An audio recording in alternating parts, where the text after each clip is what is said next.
সবাই মিলে দিদি একটু ভিড় চাই।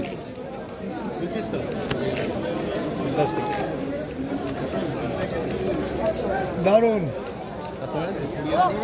পাপ তাড়িয়েছি, এইটাই আমার শান্তি।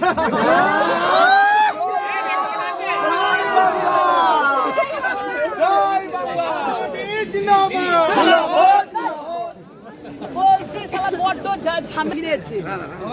কি লাভটা কি হতো? হ্যাঁ কিছু তো করতে পারি না। ডোজ পড়া তো পড়ে যায়। একা তো দোনেকালি টেনে দিয়ে চলে গেছে। আর ওই ধনেখালির পিছনে ছিল। এই তন্ময় দিকে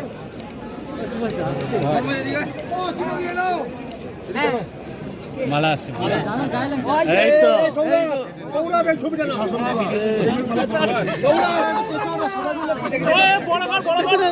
বড় কর